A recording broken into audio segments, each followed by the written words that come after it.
നമ്മൾ മനുഷ്യരാവുന്നപ്പോഴാണ്. മൃഗങ്ങൾക്ക് ഗുരു ശരീരവും മനസ്സ് ലഘുവാണ് എന്ന് പറഞ്ഞാൽ ഈ അമ്പലപ്പറമ്പിൽ ഒരു പശു ആണെന്ന് വിചാരിക്കുക. ആ പശുവിന്റെ ശരീരം പറയാണ് എനിക്കിപ്പോ മൂത്രയിക്കണം. അപ്പൊ മനസ്സ് പറയോ പറ്റൂല, ആലയിലെത്തിയിട്ട് വെച്ചാൽ മതിയൊന്നുമില്ല. അവിടെ പാലും പൊതിച്ച് മൂത്രയിക്കും, അവിടെ ചാണകൂടും.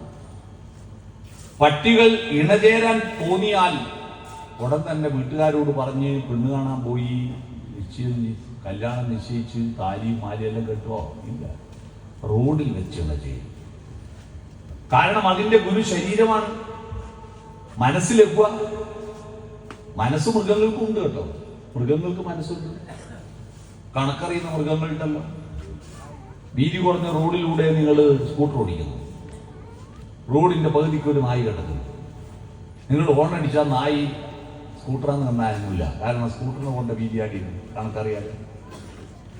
തൊട്ട് പുറകിൽ ലോറി വന്നോക്കട്ടെ, നായി എണീറ്റ് വഴിമാറി തരും. കാരണം സ്കൂട്ടറിന് വീതി കുറവാണെന്ന് ലോറിക്ക് വീതി കൂടുതലാണെന്നുള്ള കണക്കാർക്കറിയാം, നായിക്കറിയാം. എന്നാൽ നമ്മളെ കൂട്ടത്തിലെ ചില നായിക്ക് കണക്കറിയില്ല. കണ്ടെടുത്ത് വെച്ച് പോകും, കണ്ടില്ല. മറ്റു വണ്ടി പോകേണ്ട ഒരു ചിന്തയുണ്ടാവില്ല. മൃഗങ്ങൾക്ക് മനസ്സൊക്കെ ഉണ്ട്, പക്ഷെ ആ മനസ്സ് ശരീരത്തിന് വിധേയമാണ്. ശരീരം ഗുരുവും മനസ്സ് ലഘുവാകുമ്പോൾ മൃഗമായി. മനുഷ്യനെപ്പാ മനുഷ്യനാവുന്നത്? മനസ്സ് ഗുരുവാണ്.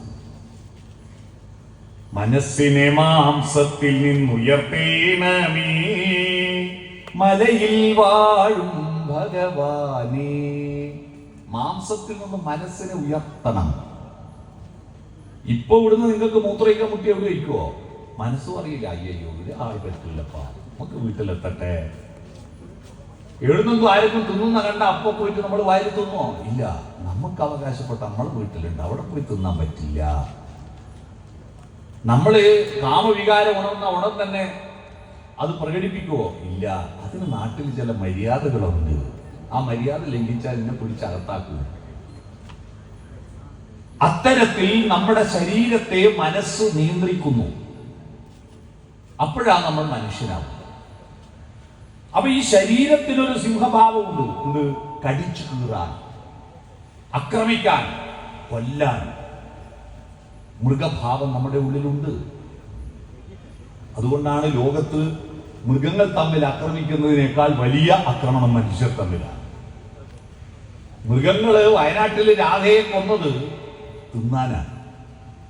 അതിന് രാധ മനുഷ്യരാണെന്നും റേഷൻ കാർഡ് പേരുണ്ടെന്നും സ്കൂളിൽ പോയിട്ട് പഠിച്ച ആളാണെന്നും പാട്ട് കേൾക്കുന്ന ആളാണെന്നും പൂവിനെ